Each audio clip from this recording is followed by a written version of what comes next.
Hai, selamat berjumpa lagi dengan saya Natalia Sunaidi. Nah, hari ini saya ditemenin oleh seorang teman yang luar biasa nih. Boleh perkenalkan diri gak? Oke, boleh. Halo semuanya, salam kenal. Nama saya Bram Helianto, saya usia 31 tahun dan pekerjaan saya sebagai accounting. Wow. Nah, Pak Bram, kalau boleh tahu waktu itu apa sih yang bikin Pak Bram datang ke hipnoterapi, terus emangnya punya problem apa? Oke, saya pertama kali terdiagnosis memiliki depression, lalu pada Juli 2019 saya terdiagnosis memiliki bipolar tipe 2. Setelah menjalani pengobatan, konseling, terapi, dan sebagainya, sampai dengan 2021 kemarin, saya dirujuk oleh salah seorang rekan saya untuk menjalankan pengobatan hipnoterapi dengan harapan bisa membantu proses pengobatan yang lainnya supaya depression dan bipolarnya lebih cepat sembuhnya. Seperti itu, Ci. Oh, oke. Kalau boleh tahu nih, penasaran nih, rasanya depresi sama bipolar itu memang rasanya gimana? Jadi kalau misalnya teman-teman, wah jangan-jangan aku juga begitu, sehingga mereka bisa get help, itu rasanya gimana sih Pak Bram? Oke, boleh. Kalau untuk depression, kebetulan saya terdiagnosnya itu major depressive disorder, jadi depresi yang tingkatnya udah cukup atau sangat parah seperti itu ya. Jadi kalau untuk depression itu sendiri, yang biasa saya rasakan itu adalah saya nggak punya tenaga atau energi, dan nggak punya semangat atau motivasi untuk menjalani hidup seperti itu. Jadi lebih ke arah sehari-harinya itu even untuk bangun dari tempat tidur aja itu nggak bisa, Ci. Nggak bisanya itu gimana rasanya? Perasaannya itu kayak badannya itu diikat atau ditarik sama kasurnya gitu. Jadi kita tuh nggak bisa bangun. Seperti itu. Jadi untuk bangun dari ranjang atau dari kasur aja itu tuh nggak bisa.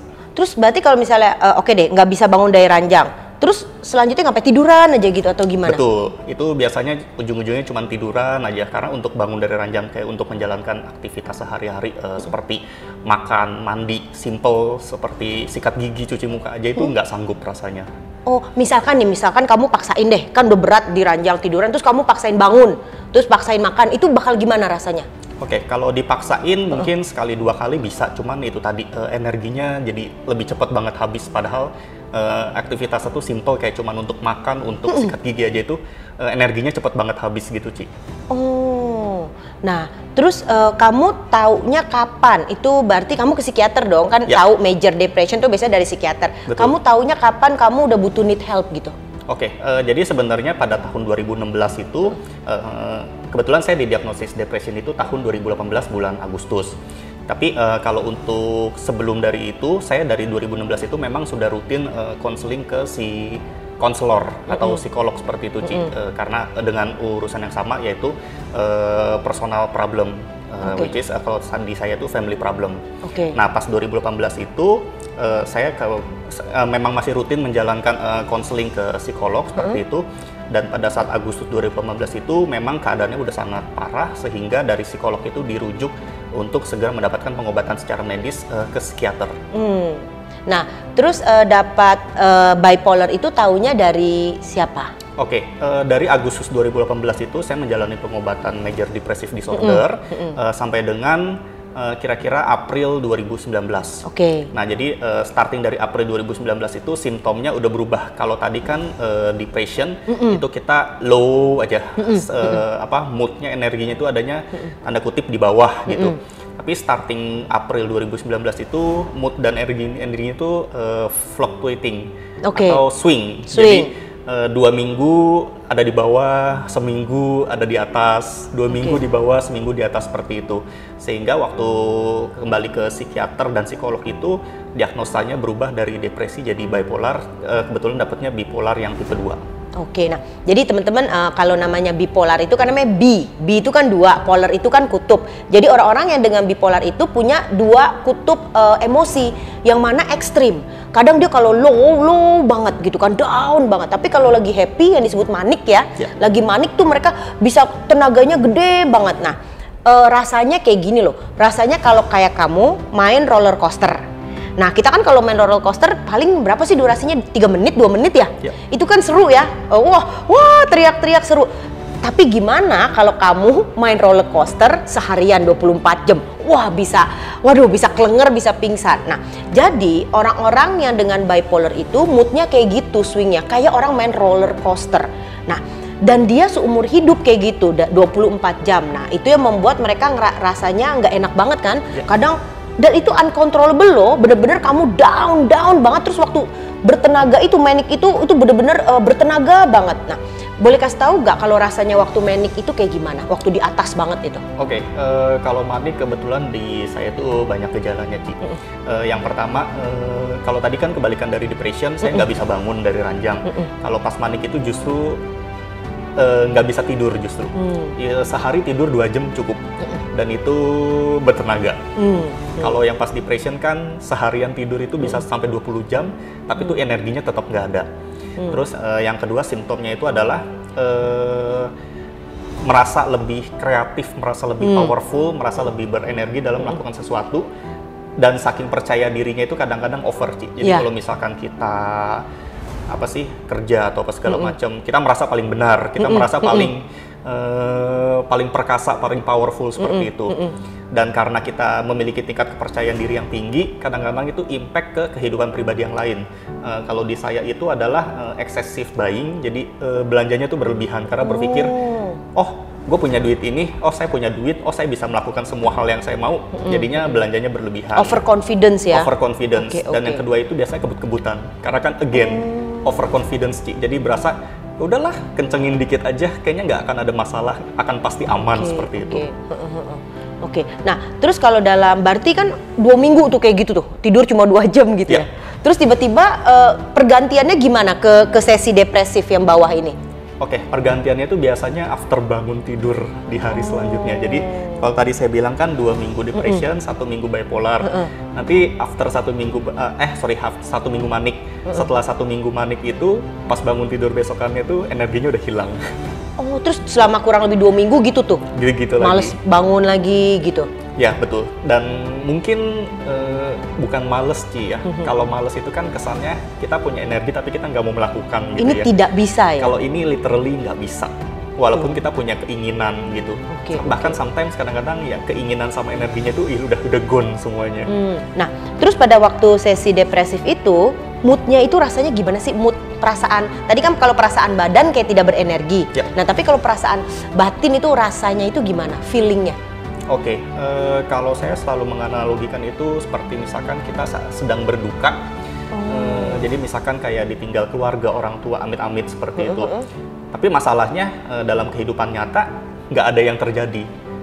Tidak ada apapun yang terjadi gitu. Kayak misalkan saya bisa bilang kehidupan pribadi, kehidupan di rumah, kehidupan di tempat kerja, everything fine gitu. Nggak ada masalah, nggak ada apa. Tapi memang mungkin kalau bahasa umumnya itu adalah sedihnya nggak jelas gitu, Ci. Sedihnya nggak jelas, demotivasinya tuh nggak jelas penyebabnya apa gitu. Karena memang kalau misalkan saya selalu ditanya oleh psikolog psikiater, ada masalah apa di rumah ataupun di kantor atau segala macam, itu memang nggak ada. Oke. Nah, misalkan pada saat kamu sesi depresi itu, terus ada temen lah yang datengin kamu misalkan, atau ada orang telepon, itu kamu akan bereaksi bagaimana? Oke, kalau reaksi dari saya sendiri, biasanya itu resisten, Ci. Jadi saya tendensinya, bukan hanya saya sih, dan saya memang dibilangin oleh psikolog dan psikiater saya itu, tendensi orang yang depression itu adalah pushing people away. Jadi aku merasa gue nggak mau didemenin atau gue nggak mau dideketin sama orang lain seperti itu. Tapi justru pada saat itu sebenarnya kita tuh butuh support dari orang lain, Ci. Jadi biasanya saya tuh tanda kutip memaksakan diri kalau misalkan memang ada orang yang tahu bahwa saya depression dan mereka tahu bahwa saya butuh bantuan, walaupun dalam hati atau perasaan saya tuh resisten atau enggan atau nggak mau ditemenin atau apa segala macam, tapi saya coba memaksakan diri supaya ya udahlah, nggak ada salahnya ditemenin atau apa segala macam, toh mereka berinisiatif untuk membantu seperti itu. Nah, misalkan nih ada temen kita yang depresif kayak gitu, terus kita sebagai temen kan kayaknya mau nolong ya. Nah, ada saran nggak buat temennya untuk gimana sih cara nolongin orang-orang yang lagi sesi depresif, biar ketolong lah gitu kan, kita sesama temen harus tolong menolong gitu. Ya, betul. Oke, kalau ini sih saya pelajarin dari pengalaman saya sendiri dan memang berdasarkan saran-saran dari psikolog atau psikiater. Yang pertama itu jangan judging ya. Jangan judging itu dalam artian, permasalahanmu nggak berat kok. Gue kayaknya pernah ngalamin yang lebih berat deh. Itu kata-kata terlarang yang diucapkan kepada orang yang menderita penyakit depresi atau lagi sesi depresinya datang. Terus yang kedua adalah Biasanya orang cenderung bilang makanya perbanyak bersyukur. Oh iya betul. Gitu. So nasehatin ya. So nasihat, ya mungkin nasihatnya benar gitu, tapi iya. itu nasihat yang kurang tepat di waktu yang salah. Iya betul. Karena pas sesi depresi itu tuh kita bukannya cenderung nggak bersyukur, tapi even untuk berpikir wajar aja tuh kita nggak bisa seperti itu.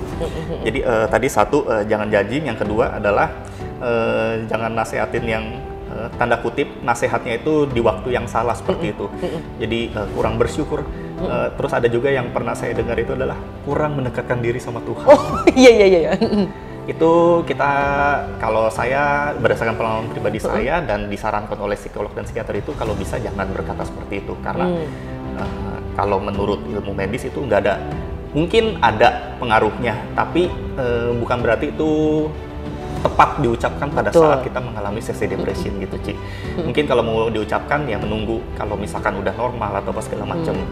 Nah, saran saya sih kalau misalkan pas lagi sesi depresi itu ya sometimes kita temenin, kita bantuin hal-hal remeh yang bisa kita kerjakan. Paling gampang itu adalah biasa orang yang depresi itu cenderung nggak punya tenaga, sehingga simpelnya itu kamarnya berantakan.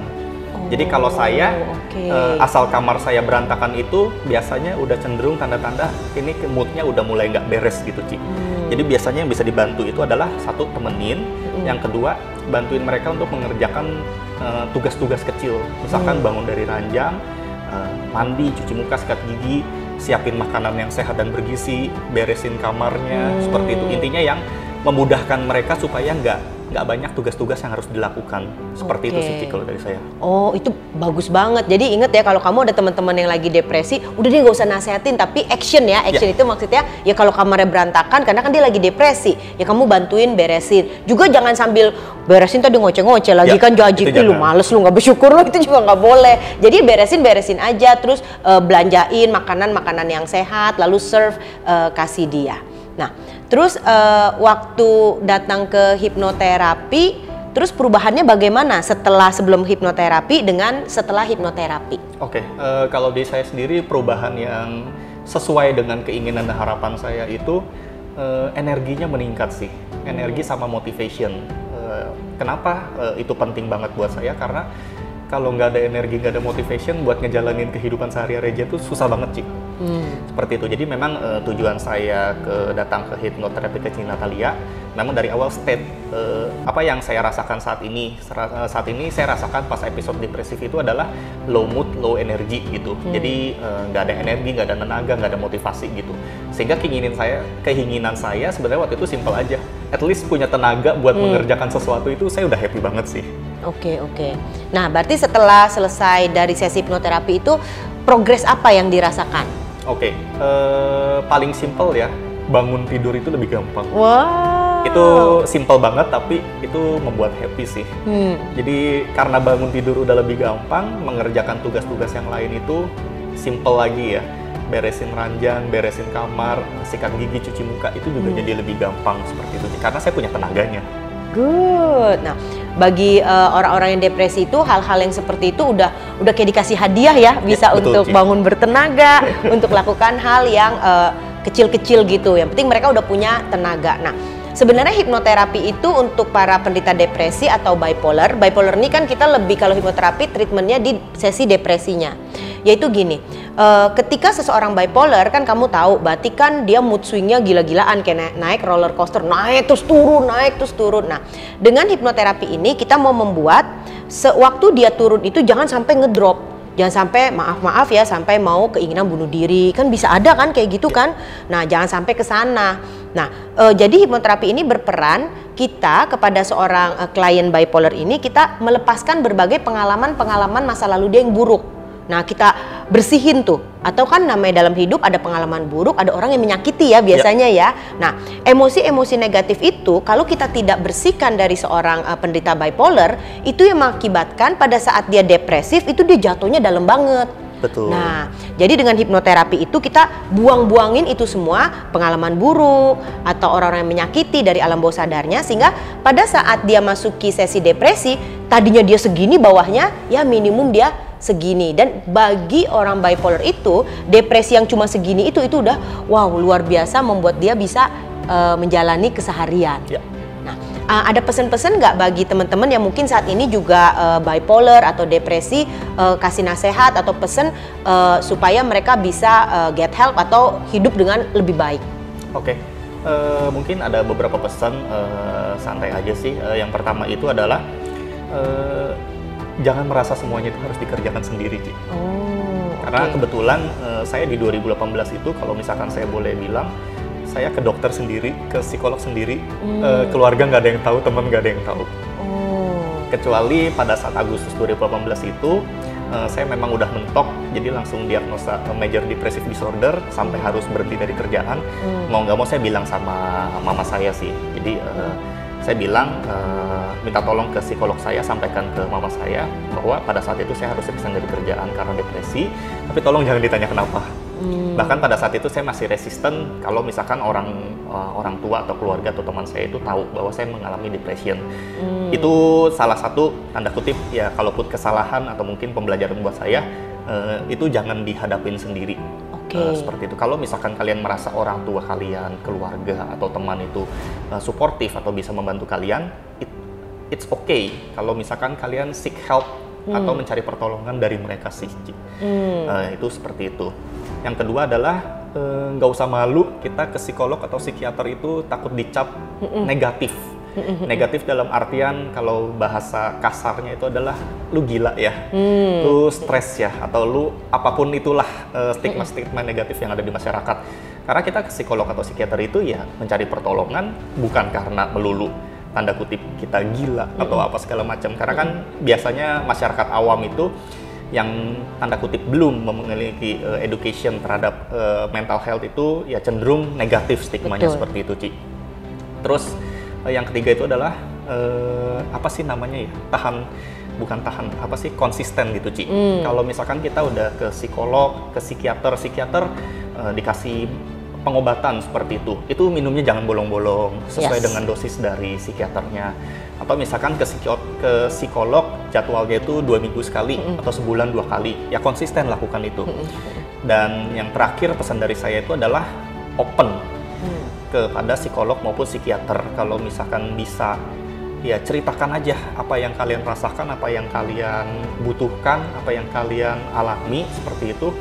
Jadi jangan takut even kalau tadi jangan takut dicap oleh masyarakat, kalau ini juga jangan takut dicap oleh psikolog maupun psikiaternya. Jadi ya ceritakan aja semuanya, karena itu memang yang kita butuhkan waktu kita mengalami depression atau bipolar seperti itu, Ci. Memang kalau para penderita bipolar, langkah pertama harus ke dokter psikiater. Karena bipolar itu harus harus terapi obat. Nah, setelah itu biasanya boleh datangi hipnoterapis untuk membantu pada saat sesi depresinya itu supaya nggak dalam-dalam banget, nggak sampai ke hal-hal yang negatif banget. Nah, dengan hipnoterapis ini melepaskan berbagai pengalaman buruk ataupun orang-orang yang menyakiti. Thank you banget Pak Bram atas waktunya, atas sharingnya. Sampai berjumpa lagi di sesi berikutnya. Bye-bye.